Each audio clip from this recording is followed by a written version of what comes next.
Sim shalom tova uvracha, chen v'chesed v'rachmim, aleinu v'al kol Yisrael amecha. Establish peace, goodness, blessing, graciousness, kindness, and compassion upon us and upon all your people, the house of Israel.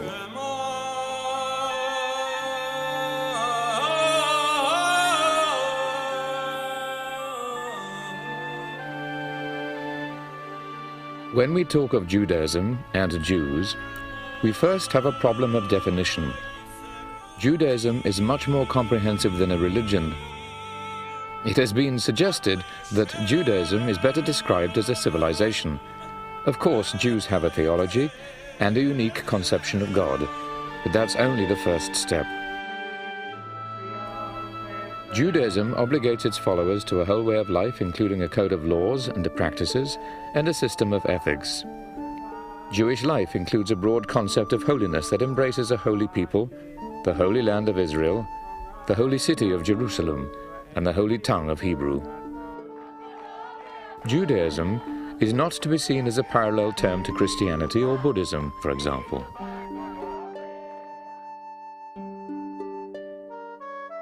For most of its history, Judaism has been an all-embracing system of theology, laws, ethics, and customs, all for a special people with a special language and a cherished homeland. Yet in the modern world, the nature of being a Jew is especially complicated. Judaism today has become pluralistic. Much of it corresponds with the traditional meaning of the word religion, but some of it would not be identified as religious in the eyes of many non-Jews. So, as we embark on our journey, let us be prepared sometimes to explore areas that may seem to be unusual components of religion, but which are integral parts of the unique tradition of Judaism.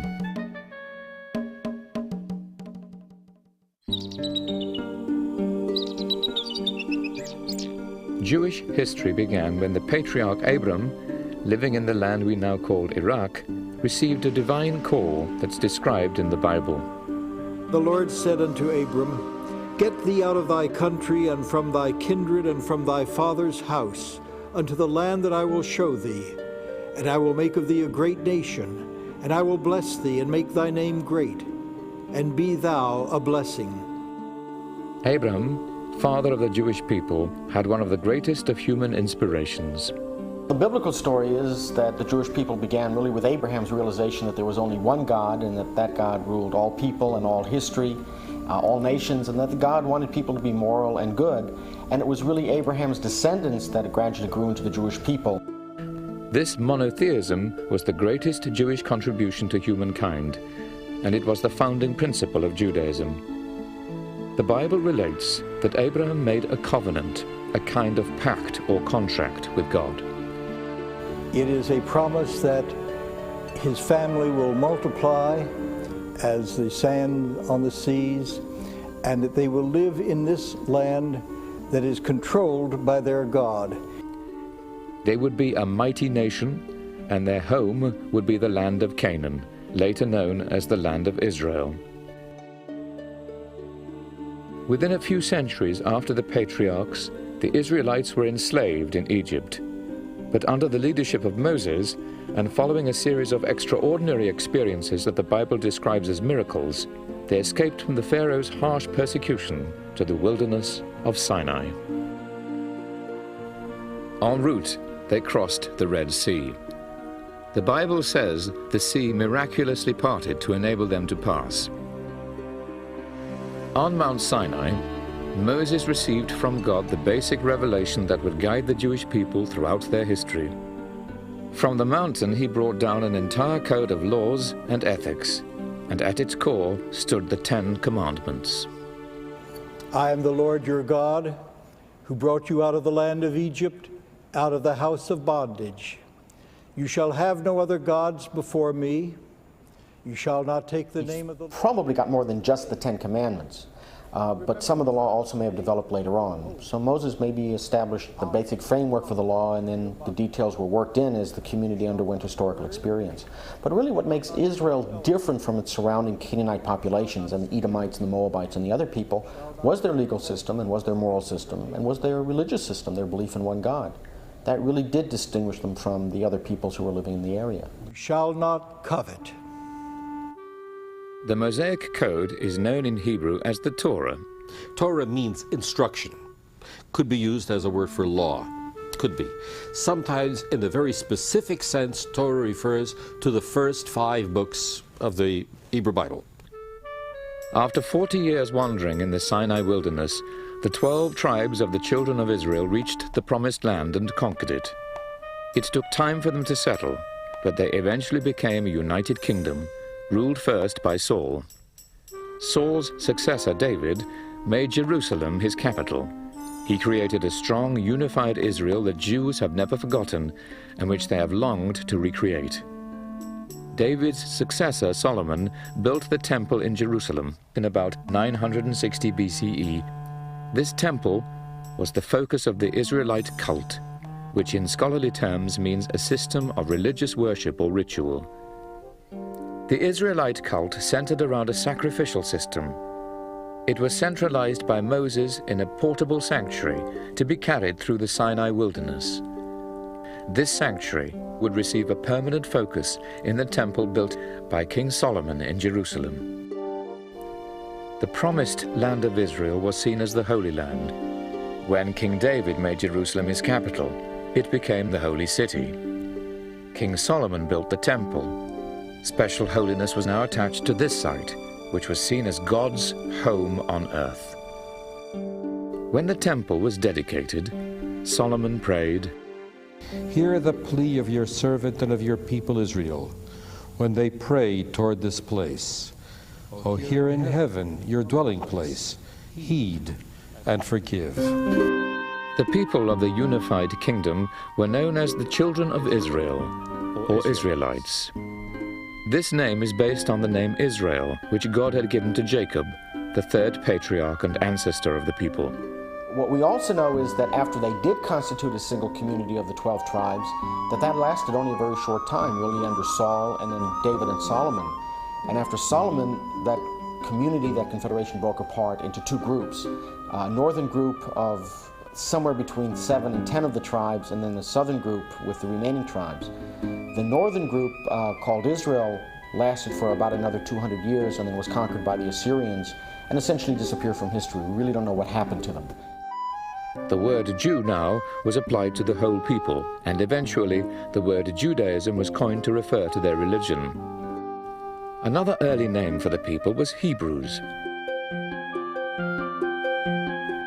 After Israel fell, the kingdom of Judah remained independent for more than a century, until 586 BCE, when Judah was captured by the Babylonians. The temple was destroyed. The elite of Judah was exiled to Babylonia. They managed to retain their identity, but the Psalms record their anguish.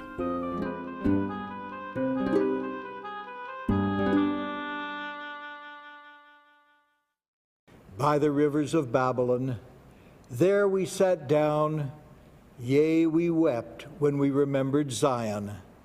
Upon the willows in the midst thereof we hanged up our harps, for they that had led us captive asked of us words of song, and our tormentors asked of us mirth. Sing us one of the songs of Zion. How shall we sing the Lord's song in a foreign land? If I forget thee, O Jerusalem, let my right hand forget her cunning. Let my tongue cleave to the roof of my mouth. If I remember thee not, if I set not Jerusalem above my chiefest joy. This Jewish faithfulness was rewarded after a few decades of captivity when Cyrus, the Persian ruler who had conquered Babylonia, permitted them to return to Jerusalem. Those who returned rebuilt the temple. When the survivors of the exile in Babylonia were allowed to come back and rebuild near the end of the 6th century BCE, they built what we now call the Second Temple. And that temple survived all the way down into the Roman period. The repatriates canonized the official version of the Pentateuch, the first 5 of the sacred books that would constitute the Hebrew Bible. From the period of the First Temple through the Babylonian exile and then into the early years of the Second Temple, Israel was gifted with a series of prophets. The utterances of 15 of these prophets were gathered with some historical writings to produce a second collection of Jewish scripture, which was added to the Pentateuch. Eventually, there was a third section, known as the Hagiographa, which was a collection of additional literary and historical writings. The 3 parts together constituted the Bible of the Jews, and it would prove to be one of the most influential documents in world civilization. The Second Temple was rebuilt around 520 BCE. It would remain standing for some 6 centuries. For most of this period, the Jews did not enjoy full sovereignty. And so they lived from 516 before the Common Era until the destruction of the Second Temple in 70 of the Common Era in that land, though never or rarely in total freedom, because one empire after another conquered that area. It was almost a crossroads of civilization. They were ruled for several centuries by Persians, then by Greeks and Syrians. But in the 2nd and 1st centuries BCE, there was a glorious period of independence under the Hasmonean rulers, also known as the Maccabees. The Maccabees come into the picture about 165, and it was after the area of Palestine had come under Syrian Hellenistic control. And they tried to introduce Hellenistic ideas into Judea. Judea at that point was on the border between them and their rival Egypt, and they wanted to ensure that Judah was well established in their kingdom and well built into their security system. So they introduced a lot of changes, put their own families into power, tried to introduce their own religious ideas and so forth in order to assimilate the province into the rest of their empire. And that created the first backlash, which eventually resulted in the revolt of the Maccabees. This was to be the last period of full freedom for the Jews for over 2,000 years. It ended when the Romans conquered Judea in 63 BCE. The last century of this Second Temple period was marked by intensive unrest among the Jews, which was coupled with hope for the arrival of a Messiah who would restore the glory of the Jewish people.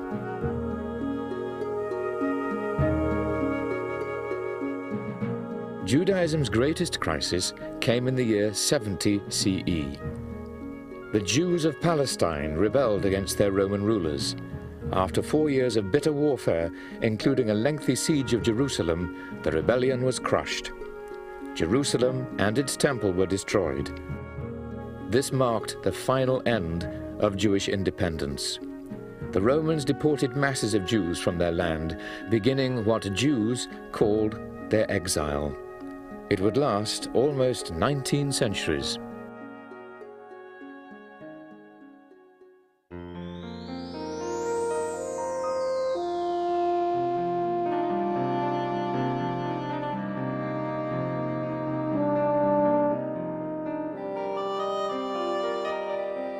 The Roman response to the rebellion that finally led to the destruction of the temple was devastating to the population in the land of Israel. And it really stopped being the center of Jewish life. The centers moved elsewhere, but Judea was devastated, it was depopulated, the temple was gone, so other areas had to kind of pick up the slack after that. For example, the Jews who remained in Babylonia after the exile founded a Babylonian Jewish community that lasted for 20 centuries. The Jews managed to maintain a sense of community in Sur and Pumbeditha in Babylon, in Alexandria in Egypt, in Rome, in Greece. There were Jewish communities that set themselves apart from the larger community so that they could live by their own laws and follow their own traditions. Instead of being temple-centered, Judaism now became synagogue-centered. For centuries, Jews had endeavored to visit the Jerusalem temple as often as possible on one of the pilgrimage festivals, Passover, Pentecost, and Tabernacles. But this had become increasingly difficult as the Jewish diaspora extended. There was a need for a local outlet for communal worship, and out of this developed the synagogue. The synagogue was a revolutionary concept at a time when pagan temples were perceived to be the deity's physical place of residence, when worship was expressed through sacrifice, and shrines were accessible only to the priestly caste. Apart from the law dictated to Moses on Sinai, God had given Moses further oral instructions.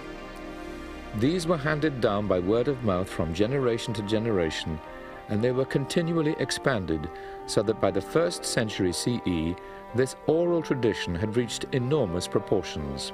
Well, the first piece of rabbinic literature we have, the earliest, is the Mishnah, was probably edited between 200 and 250 of the Common Era, and is the first attempt to explain how to use the Bible and the laws and the rules of the Bible in everyday life in the Roman world. The next important compilation was the Talmud. The Talmud was put in the form that we now have it probably around 550 or 600 of the Common Era, so about 400 years after the Mishnah. And it's a series of discussions, cases, precedents of how to interpret and how to apply Mishnah's understanding of biblical law to the new situations. The Talmud is a massive work of some 3 million words. It is a complete library comprising a vast and detailed code covering the entire gamut of religious and civil life. Interspersed is lighter narrative material, including anecdotes and legends. This doesn't seem to have any religious overtones. It's stuff of law school stuff. And what's it got to do with religion? But it does, because it means that people's relationships with others are not going to be based on the power that one person has or the other person lacks. Instead, they're going to be based on a principle of what is right and what is wrong, as enunciated in the rest of the Bible, all coming roughly under "thou shalt not steal." If it's not yours, leave it alone. And it has been through the Torah, through the Talmud, and through our prayer book that the Jewish community, wherever they have been, have managed to survive as a community. By the early centuries CE, the Jewish dispersion had reached Arabia in the south, Armenia and Persia to the east, and the Atlantic Ocean to the west. Jews also followed in the wake of the Roman armies into northern Europe, where they established new communities. But the triumph of Christianity in the 4th century heralded tragedy for the Jews. Well, with the rise of Christianity in about the 4th century, it did change the social and political situation of the Jews in what was left of the Roman Empire. As the Roman Empire collapsed, the church really became the one institutional structure that still survived, and it became the de facto government that replaced the Roman Empire. The Byzantine emperors introduced anti-Jewish laws that were the foundation for centuries of terrible persecution. This legislation was meant to isolate and humiliate the Jews and to outlaw their close connection with Christian society. As the centuries passed, the Church made harsher and harsher laws against the Jews. Jews were marked out as pariahs, and they constantly were the victims of discrimination. Jews were forced to wear special clothing or special badges. They were subject to attacks, expulsions, and massacres. Under these circumstances, it was not surprising that Jews, confined to their own ghettos, became intensely introspective and immersed themselves in their own culture. But there were exceptions in certain places and times. Jews also participated in the Italian Renaissance with contributions in science, literature, philosophy, music, and even dance. Yet overall, the persecutions continued.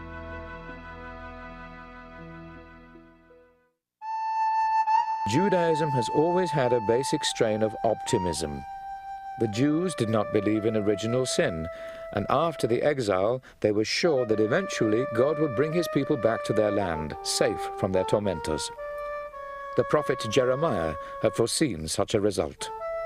I myself will gather the remnant of my flock out of all the lands where I have driven them, and I will bring them back to their fold, and they shall be fruitful and multiply. Through all of this, the great ideal of Jewish society continued to be study, and the learned man, the scholar and rabbi, was the paragon. The Jews had pioneered a universal education in temple times, and they always ensured that their sons studied, often at the Talmudic academies that flourished in many communities. Adults also found time each day to pore over the Talmud. Sometimes this intensive study evoked a negative reaction.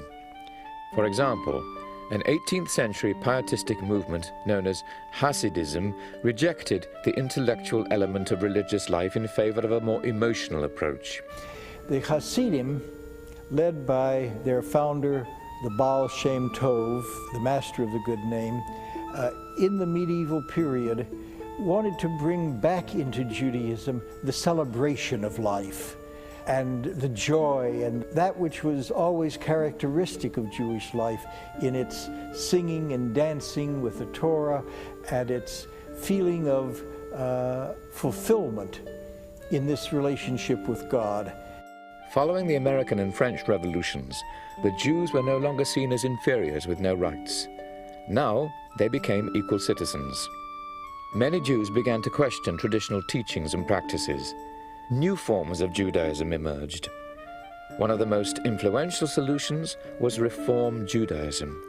Reform came along in the early 19th century, and under the impact of modern biblical scholarship, determined that they no longer believed that God gave Torah complete and finally at Sinai, but that Torah was written by many men over several centuries.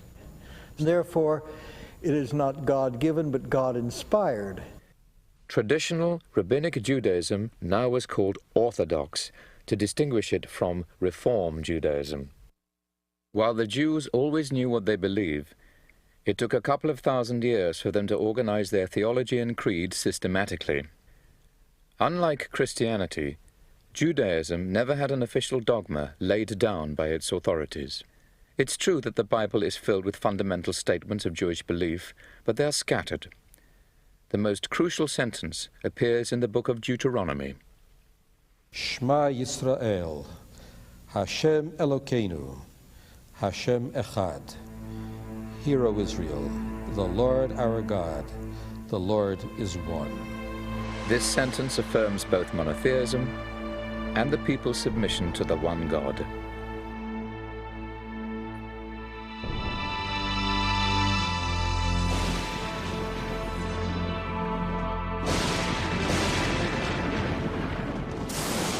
The biblical concept of creation has various important implications.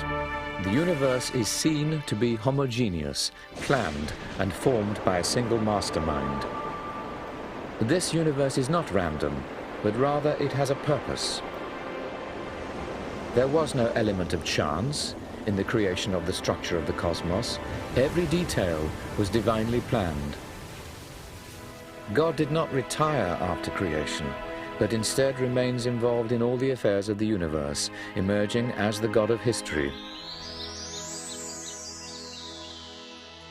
God's providence continually ensures the existence of the world, which he could bring to an end just as he brought it into being. The human being, fashioned in the divine image, is the climax and the purpose of creation. God, an image? God doesn't have any image. But man has characteristics of God himself that sets him apart from all other creatures. God has intelligence on his level, in his way. Man has a mind. Whatever intelligence other creatures might have, none of them will devise the theory of relativity. Man can. It's an intelligence. Perhaps more important even than that, I say perhaps, man can make a moral choice. I decide whether to steal or not to steal, whether to humiliate another person or not to humiliate. It's a sin to humiliate a person. I decide that. It's my moral choice. No instinct compels me to do right or wrong. There is no power on heaven or earth that compels man to sin or do a good deed. It's man's decision. No one compels God, no one compels man. That's why we are in his image. And this is the essence of Judaism.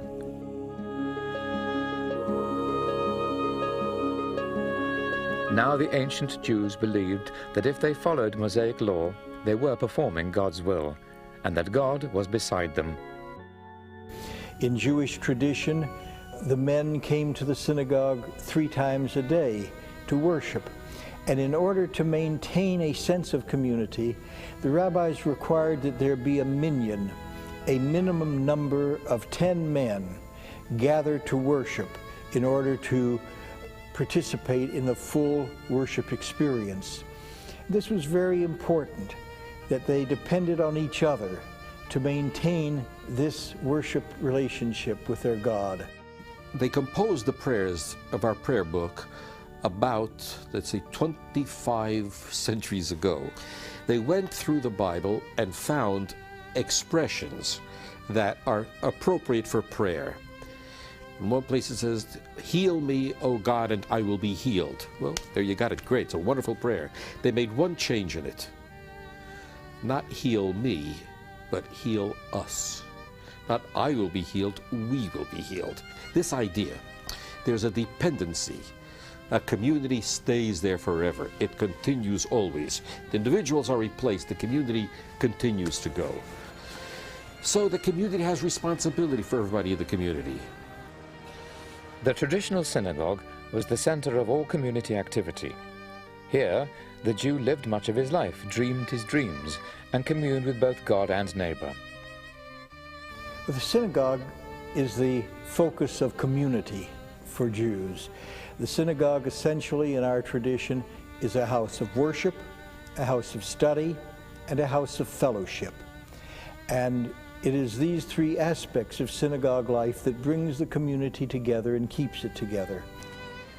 Anochi Adonai Elohecha, asher hotzeisicha me'eretz Mitzrayim mibeit avadim.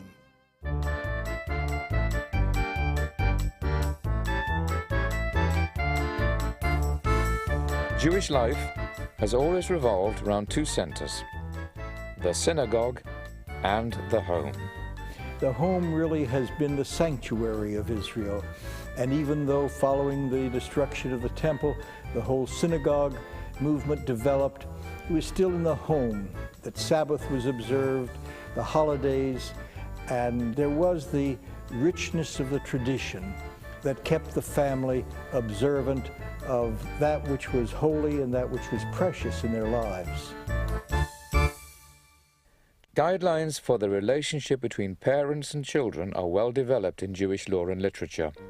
Children are seen as an extension of the parents, and the ideal family is characterized by unbounded mutual love and mutual responsibilities. Children are taught to respect and honor their parents. Children are also treasured in Jewish life, and in former times, barrenness, or what we would call infertility, was seen as a terrible curse. If a wife had no children after 10 years of marriage, Jewish law and custom permitted bigamy in order to produce children.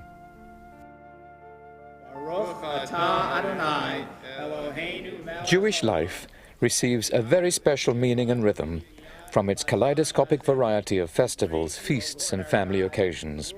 These events punctuate the Jewish year and give it spice and a unique character. See, this is one of the wonderful things about Judaism to me, is that it is a celebration of life in our holidays, in our daily activities. But if you would ask, what is the most important holiday that you celebrate? I would say the Sabbath. On the Sabbath, once a week, the Jew devotes himself to his family, his community, and his God. It is a day that you are cut off from the labors and the worries that afflict a person for 6 days a week. And it's a time when the family is together, when there's a special meal on Friday evening and the family relaxes around the dinner table and sings Sabbath songs, and then goes to synagogue or temple to attend worship services with the community. But the Sabbath is also a time for study.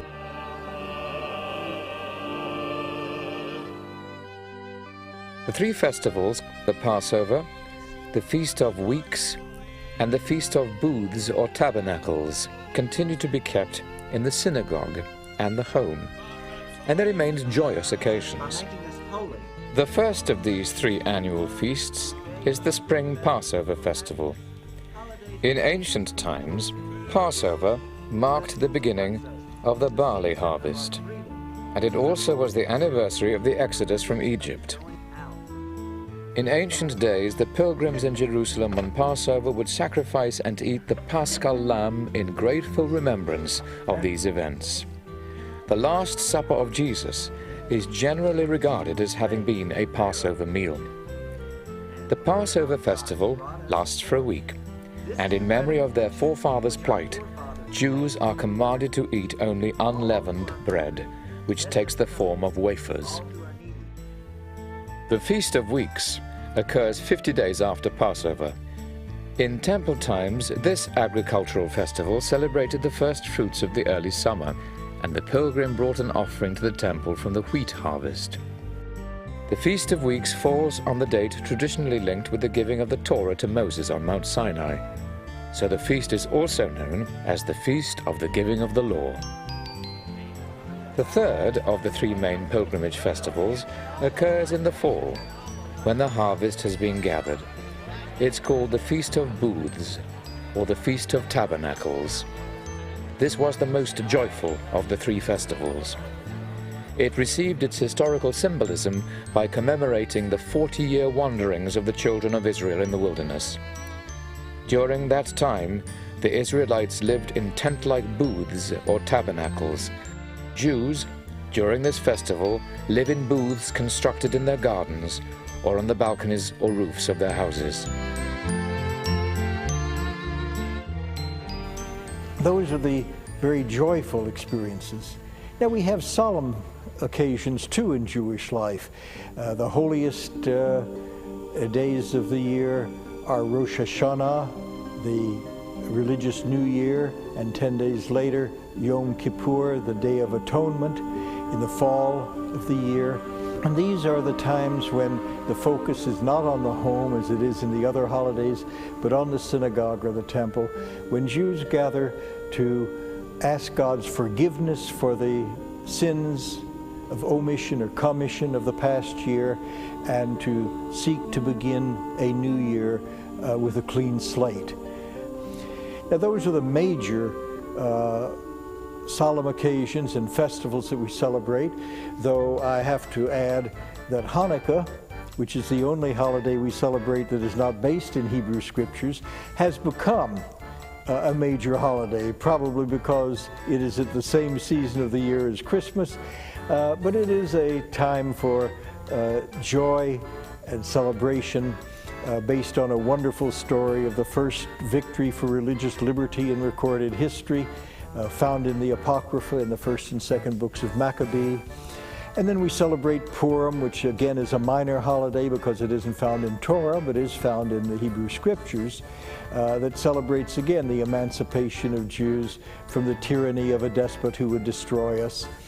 When the Jews were in Persia, an enemy rose against them, and the queen was a Jewish queen, and she helped and saved her people at that time. We have a big celebration, and kids get into costumes then, and all kinds of cavorting goes on, and they have a great, great time. They love it. Freedom is a theme that enters into all of these major holidays. The aspiration to be free to worship the one God and to live at peace as a community. The second cycle of special Jewish occasions consists of the milestones in family life. These milestones start with marriage, which in Jewish tradition has 2 main purposes: procreation and companionship. Weddings can be held anywhere, but the synagogue is a favored venue. The ceremony is held in the open air if possible, to recall God's promise to Abraham that his progeny would be as numerous as the stars. At the Jewish marriage ceremony, a canopy is held over the couple to symbolize the home that they are about to establish. After marriage, the next event in the family cycle is the birth of a child.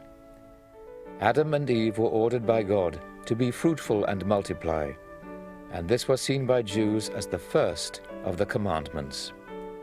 If the child is a boy, a circumcision ceremony takes place 1 week after birth. Among young Jewish couples today, there is a growing custom to hold a name-giving feast also for a daughter. Baruch atah Adonai Eloheinu melech haolam asher kiddushanu. On reaching the age of 13, a Jewish boy is seen as an adult, and he becomes responsible for his own deeds and religious observance.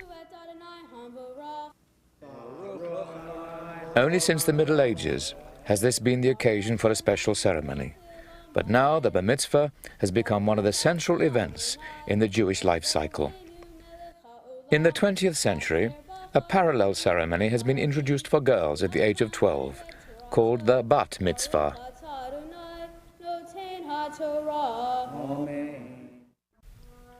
Jewish laws of mourning are detailed.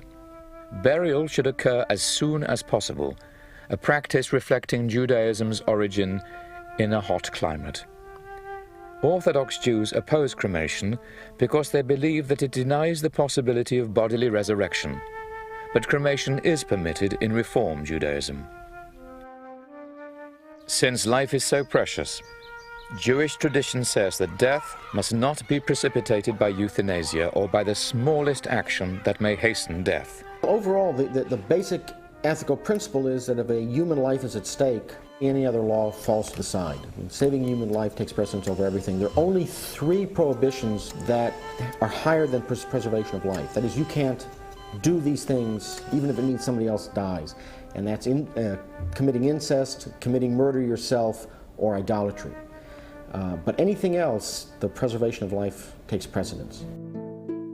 From the Mosaic Code, the rabbis have derived 613 commandments for the Jew to observe. As we have seen, many of these relate to the synagogue and family life, to feasts and to fasts. Hundreds of the commandments relate to the temple ritual and to agricultural life in ancient Israel, and these have been unused for almost 2,000 years. But other commandments affect every corner of everyday life. The most obvious are the dietary or kosher laws. Many kinds of animals are totally forbidden, including shellfish and any form of pig meat. There are basic rules for the ritual slaughter of animals to ensure a quick and humane death. Other rules prescribe how to properly draw off the blood, which is seen as the seat of life. The rabbis also derived from the Bible a ban on eating milk products together with meat products.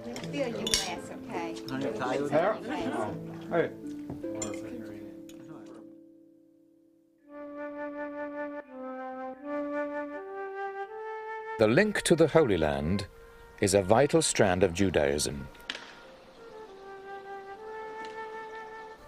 It was integral from the very outset in the covenant between God and Abraham. The religious quality of life in the land of Israel was seen as superior to life elsewhere. Not only could more of the commandments be observed there, in Israel, and especially in Jerusalem, the Jew saw himself as being closer to God's presence.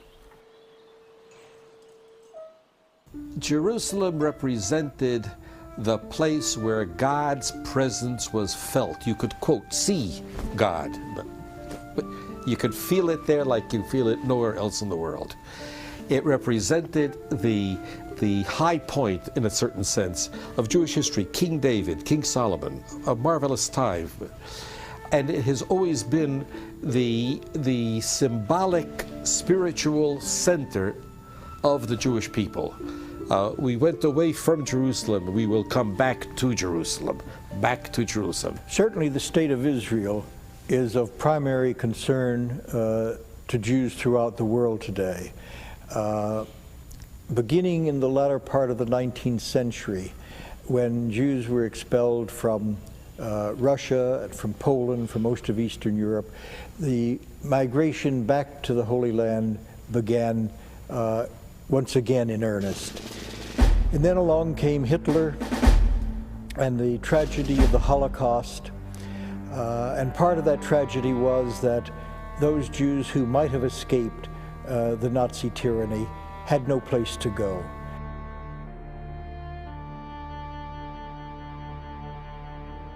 I think what happened is that as the modern West was taking shape through the Renaissance and later on, is that the problem of the Jewish community, of what to do with Jews, became built into Western culture and Western civilization.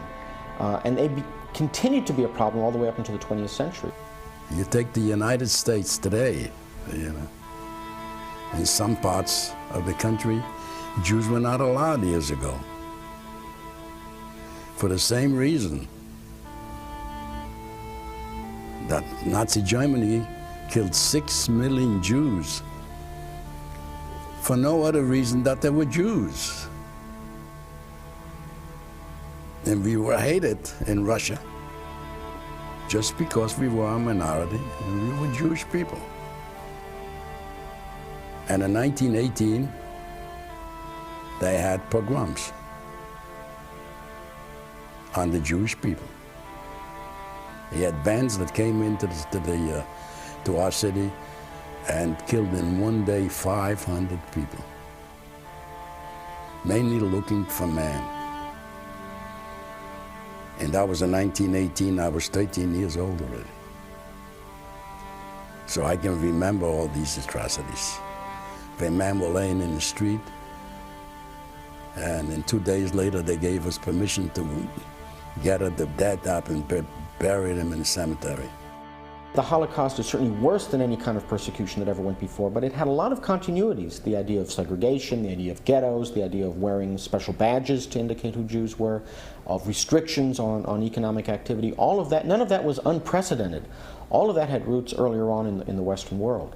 So, I mean, the problem of the Jews in the West was built in, and it continued to shape events for hundreds and hundreds of years, really down to our own century. Western churches now stood aghast over the realization that traditional anti-Semitism among Christians and anti-Semitic stereotypes created down the ages had contributed to an atmosphere in which a Holocaust was possible. Christian churches began condemning all forms of anti-Semitism, and a dialogue between Jews and Christians soon developed. In the past century, the concept of the return to Zion was transformed by the political Zionist movement, and it culminated in the establishment of the State of Israel in 1948. It's historic. We didn't have a country until 1948. In 1948, you know, we finally got our country back.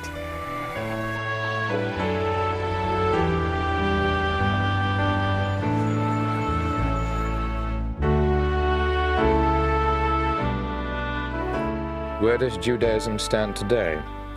Well, it is intensely pluralistic. Today, some 12 million Jews live in the world, about 6 million in the United States and 4 million in Israel. These two communities are the twin poles around which Jewish religious and cultural life now revolves. Early in the 20th century, a French Jewish writer, Edmond Flegg, had tenuous early ties with Judaism.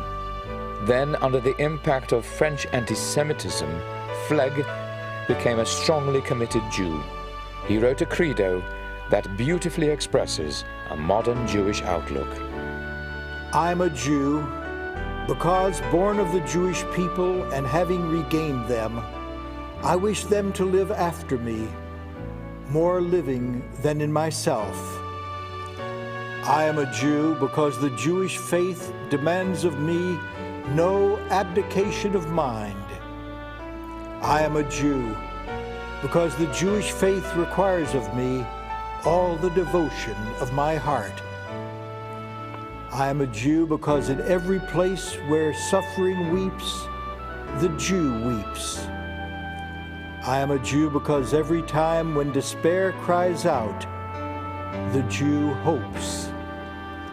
I am a Jew because the word of Judaism is the oldest and the newest. I am a Jew because the promise of Judaism is a universal promise. I am a Jew Because for Jews the world is not yet completed, men are completing it. I am a Jew because for Jews man is not created, men are creating him. I am a Jew because above the nations and Israel, the Jew places man and his unity. I am a Jew because above man, image of the divine unity, Judaism places the divine unity and its divinity.